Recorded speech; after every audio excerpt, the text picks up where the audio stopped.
looloo tax xilaafa li tax amatul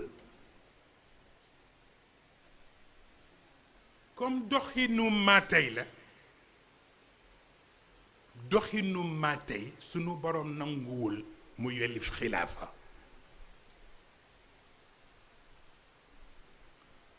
moo tax dafa am ku ñëw ci Ali ibnu Abi Talib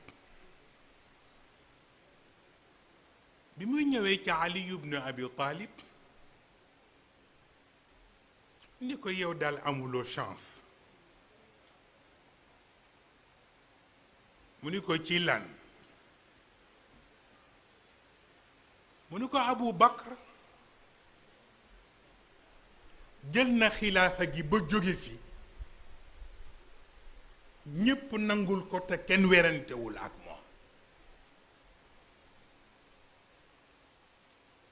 Umar ibnul Xattaab jël na xilaafa bi yore ko ba jóge fi te kenn werantewul ak moom mais lu tax yow yaak Usmaan ibnu Affaan ngeen jël xilaafa bi ñépp lànk mu ni ko dafa am chance bu Abu Bakr ak Umar am te maag Ousmane amuñu chance ba mu ni ko chance bu mel nan mu ni ko Abu Bakr ak Umar dañoo amoon chance am njaboot yu mel ni man ak Ousmane te man ak Ousmane ma ñàkk chance ba yem ci yow ak ku mel ni yow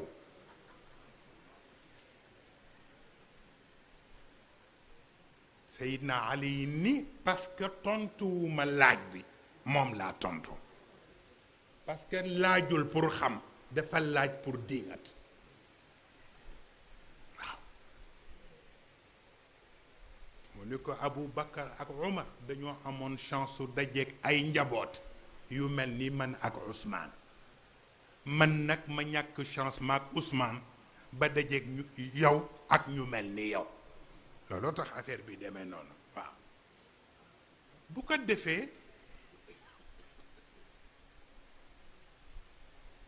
lu neex la amee responsabilité yàlla may la nga ànd ak ña nga war a àndal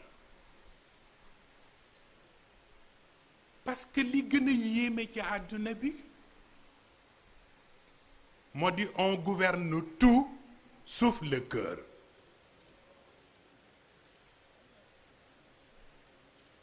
on gouverne tout sauf le cœur mën nga am nit ñépp ñu wër la ba nga defe ni am nga ñépp mais boo jotul ci xol yi booy boobul gëmugum ni am nga kenn nit bu la joxul xolam jaru ko moo taxoon Sëriñ Babacar Sy góor gu tedd ga daan wax ni nekk ci xef yi nekk ci xol yi moo ko gën mais boo amee responsable boo xam ni moom li ko intéressé rek mooy foo nekk mu nekk fa ñu gis ko kooku lu mu lay régleel lii gën mooy jamono bu nekk mu nekkal la fa mu war a nekk waaye ñu bàyyi ko nag nekk gi mu teg ko ci responsabilité am te bañ koo teg ci li neex nit ñi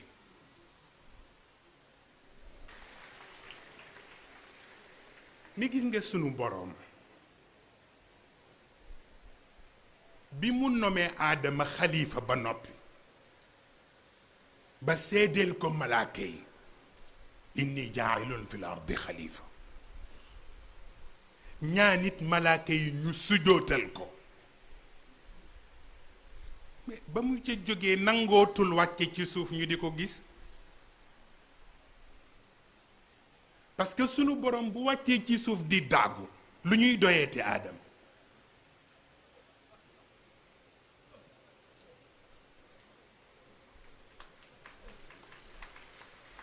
comme wax na fépp ni mooy xalifaam wax malaaka yi ñu sujootal ko nañ ko may jàmm nag.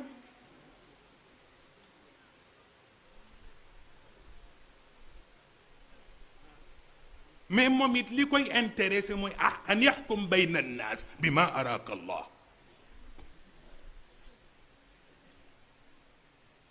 jeex na mais bu yàlla dàgguwaatoon ci kaw suuf rek yépp yàqu.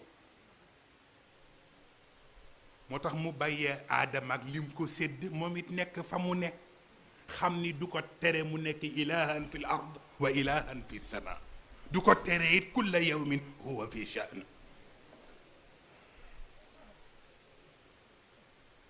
jeex na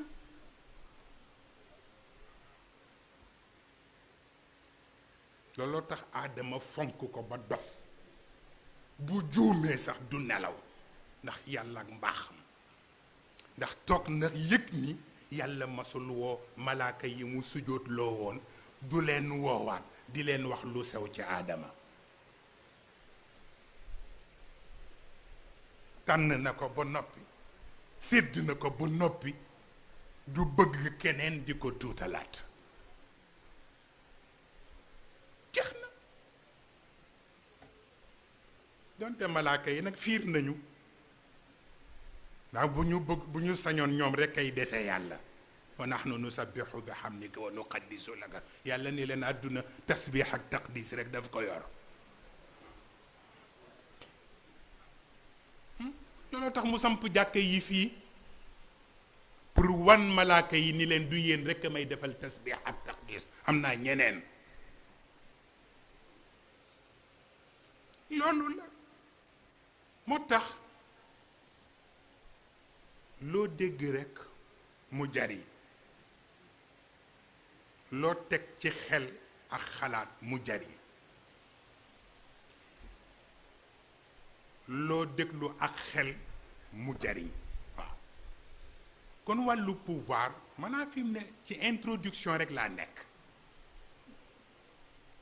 bonne gouvernance ak ya ca topp ci cours bii di ñëw ci laa ciy dugg selon niñ ko déggee ci jamono.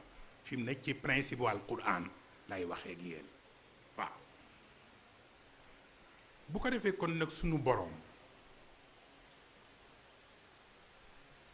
dafa am lu muy ñaan.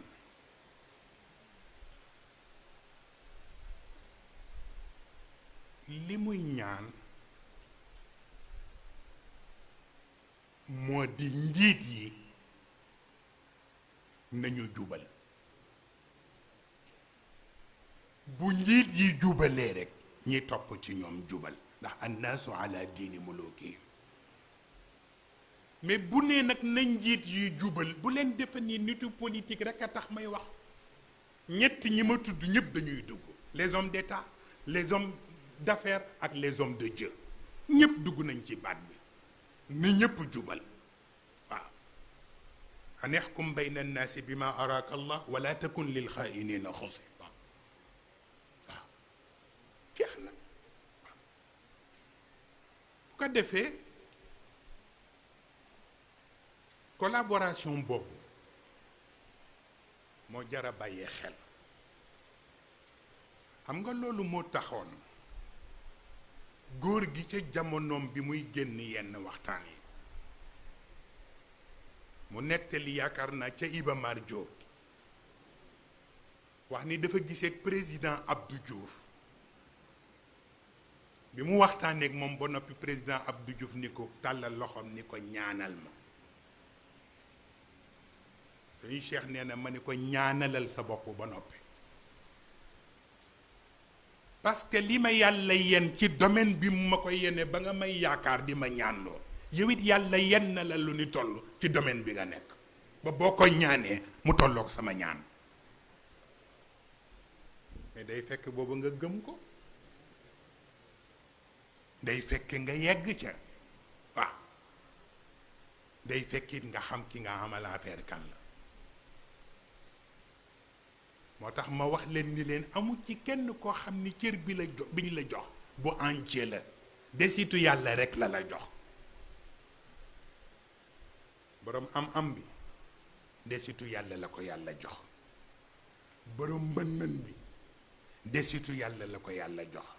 borom sañ-sañ bi desitu yàlla la ko yàlla jox. moo tax bu mu naagu mukk.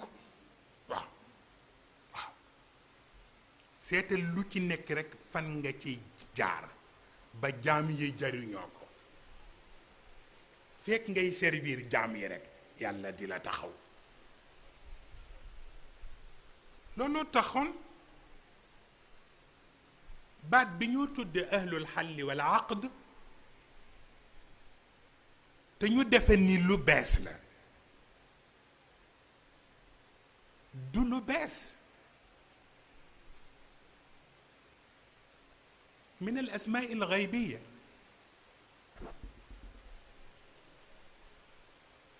gis ngeen turu yàlla yooyu ma leen doon tuddal.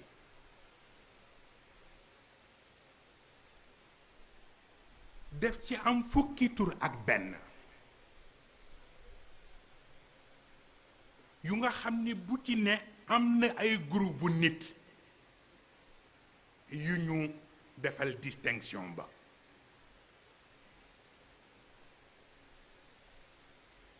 jamono bu nekk ñoom fukk ak benn yooyu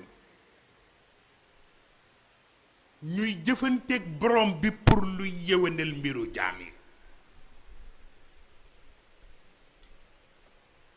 moo tax juróom-ñe fukk ak benn yooyu ñoo moom wa huwa maakum aynama kuntum.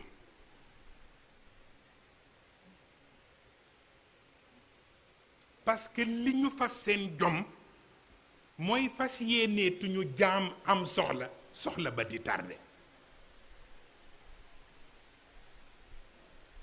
am na ca jaam bu dem ci sunu borom ñaan ko mu sedd ko ci turam bi tudd mujib. mu fas jom gu day ni tudde giñ ko tudde abdul mujib fas yéene na jaam dootul ñaan boroomam lu tardé.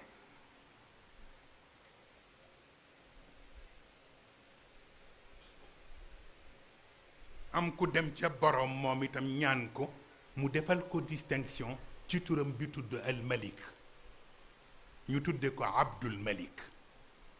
moom it mu def jomam ci ku yonewti état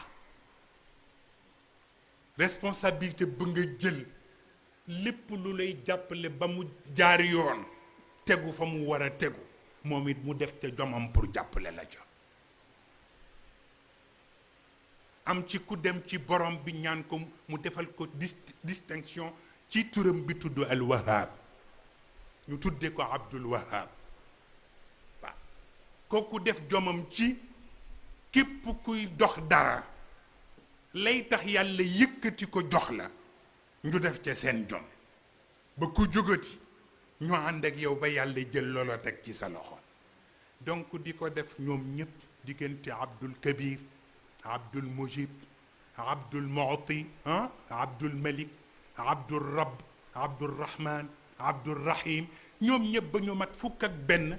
yonent bi nga xam ni al arwaaxu taabiatun li ruuxihi wal ajsaamu taabiatun li jismihi moom it jël responsabilité am ba fu mu julleetee gee def fukki rakka ak benn shafa ak witr pour ñaanal fukk ak benn yooyu la pour ñuy man seen fonction. waaw pour wax la responsabilité rëy na ka tax nga tal ko talu ko. waaw ka tax nga tal ko talu ko ba tax na kon li am solo moo di bañ a njëkk a yeewu borom ndékki. parce que wolof mooy wax ni ku njëkk a yeewu borom ndékki daa tëddaat. waaw sunu borom nag ku ko jox cëram rekk daa ko xam. moo taxoon muy bàyyilu xel ci alquran. nga xool histoire yëpp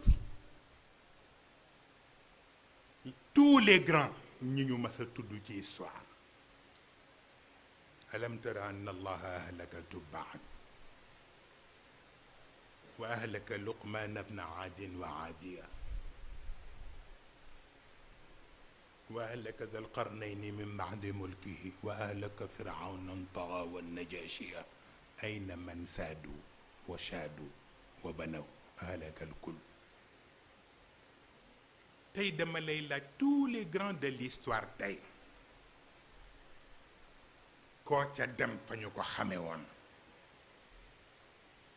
presque fa mu dëkkoon ay ruines moo fa des léegi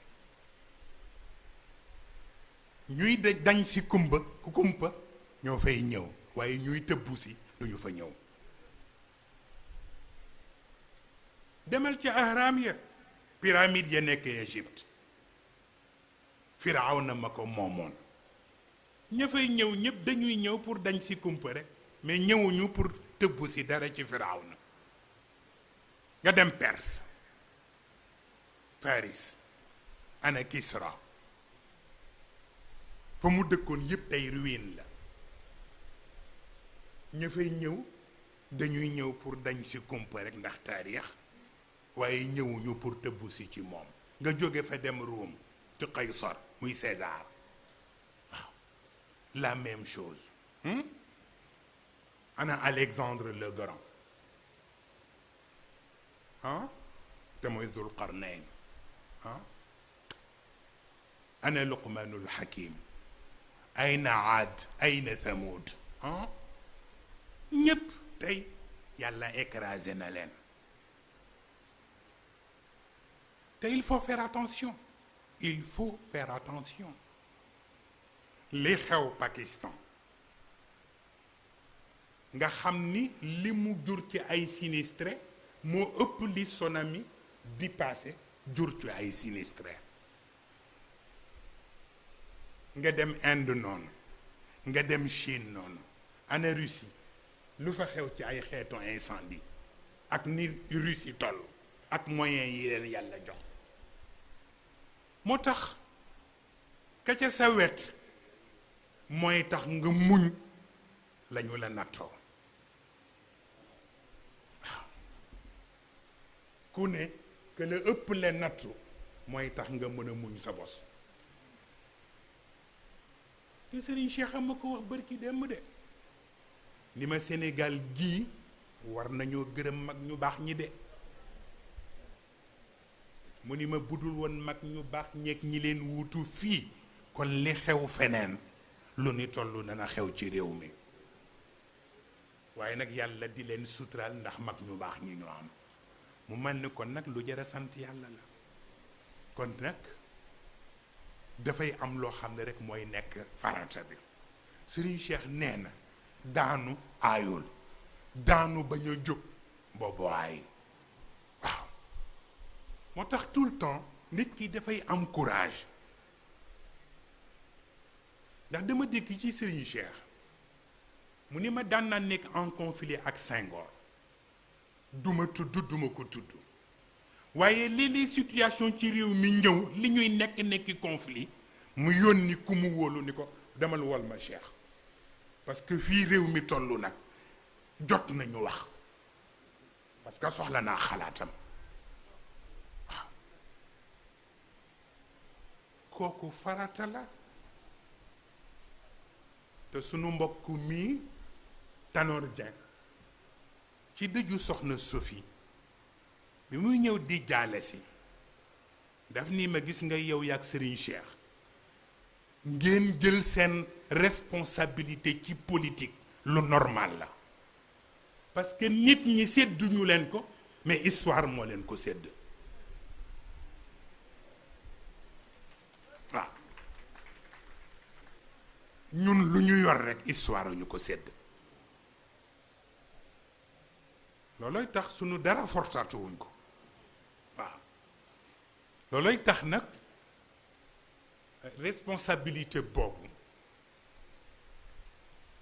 la ñu war a jël teg ko ci teguwaay. danañ ci ñëw ci cours bii di ñëw gën ko tas les hommes d'État la cay seen cër ak la cay seen yem,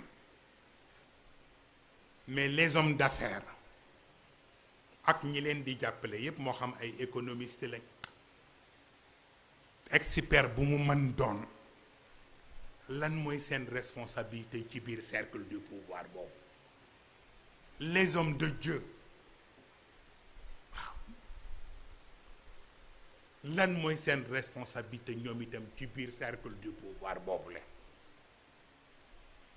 Est-ce que coopération lay doon wala collaboration lay doon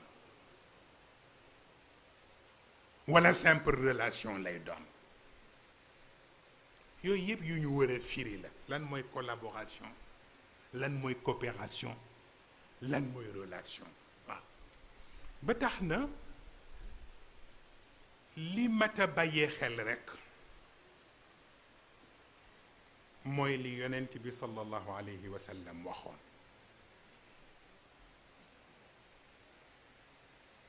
te moo di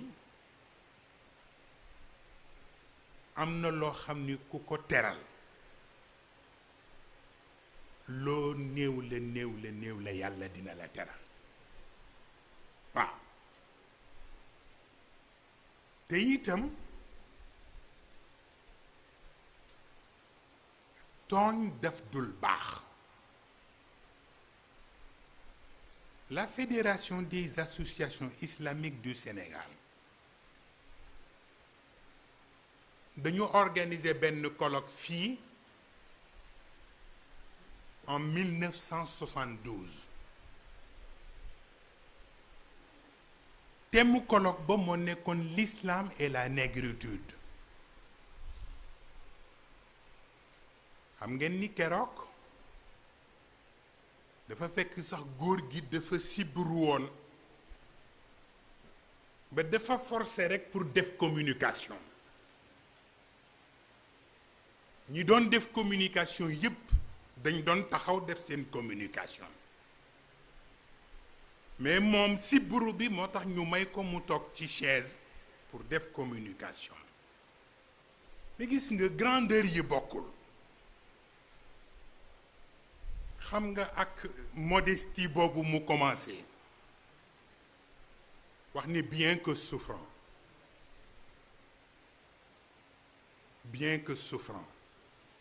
empêché par cette maladie courante que l'on appelle al-humma as-sawda. wal-humma as-sawda fi ifriqiya as-sawda qit'atun min adabi jahannam la shak. ولكن ولله الحمد الحياة كلها صحة ومرض. Et pourtant j'ai suivi avec une attention religieuse le discours magistral de notre Premier ministre. J'ai écouté tout ce qui a été dit ici même, le discours de notre ambassadeur de cousin.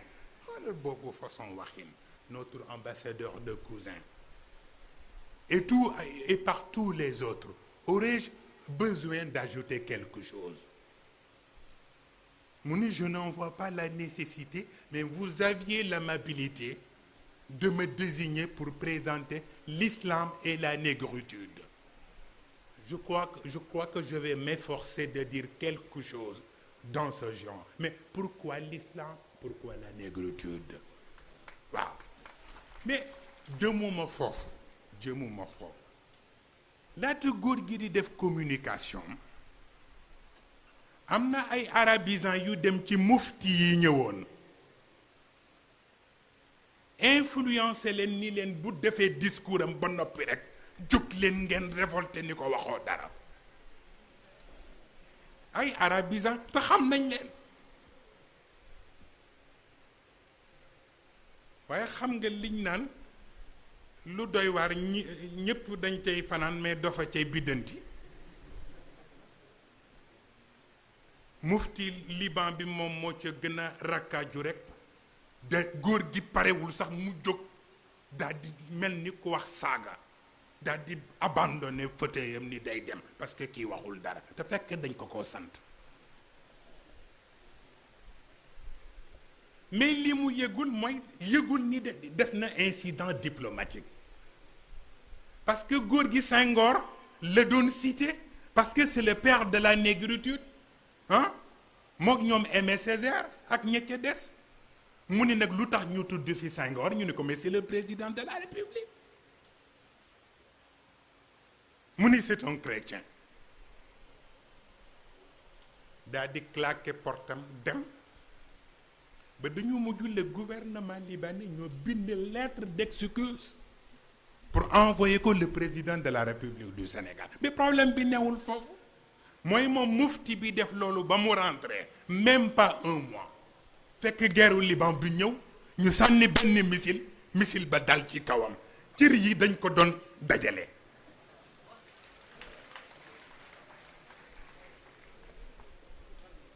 bañ koy jullee dañoo dajale daggitu yaram yi pour mën ko jullee moo tax am na ko xam ni même boo ko gëmul may ko orma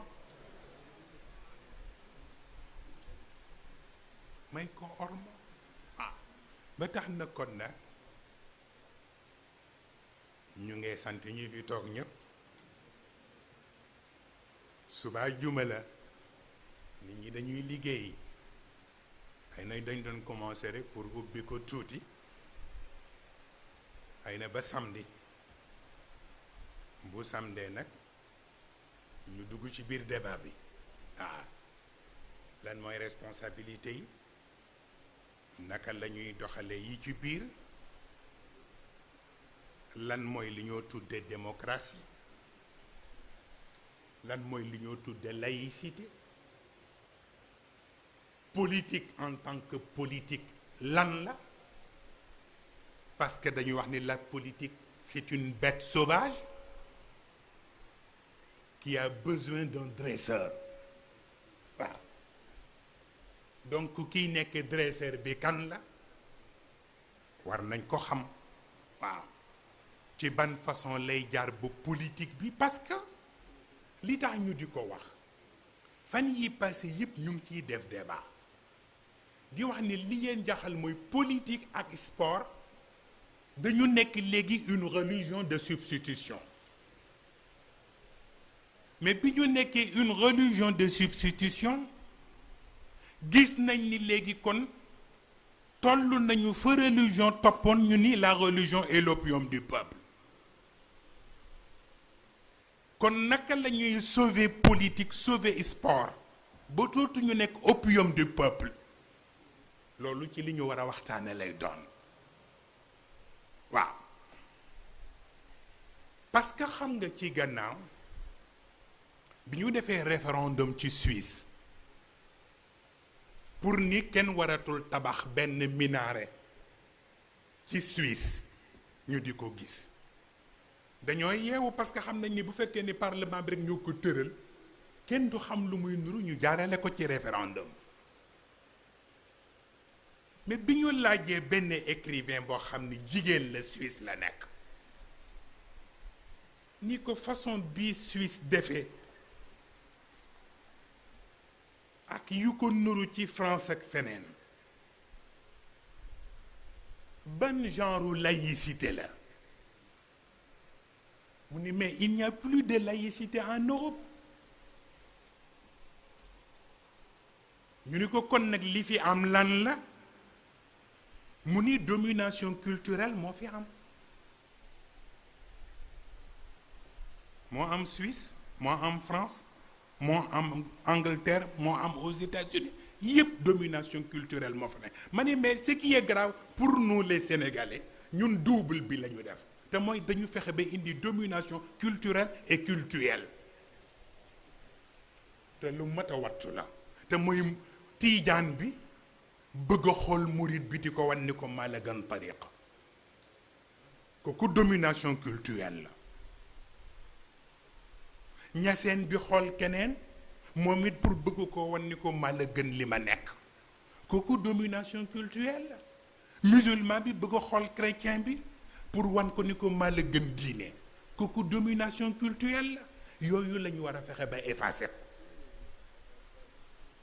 waaw dindi domination culturelle et culturelle def partage bi ne mu gën a rafete ku ne ñu bàyyi la ca la nga ne te may la jàmm waaw yooyu yëpp dinañ ci ñëw ci deuxième cours bi gën ko yaatal ci mbaaxu yàlla ak barke yonent bi ñu ngee sant ñëpp ñu ngee ndokkeel ñëpp ñu ngee balu àq ñëpp ñu ngee gën di déwénatiku ci weer wu tedd bi ah mu ngi guddi te suba ñëpp dañuy xëy liggéey te koor itam xam nga jot sax amul waaye itam ñu bari rek tabarkalla bëggoon na ñëw rek ñu barkeelu ci guddi gi tabarkalla ñu ngi sant ñëpp kilifa diine yi kilifa politique yi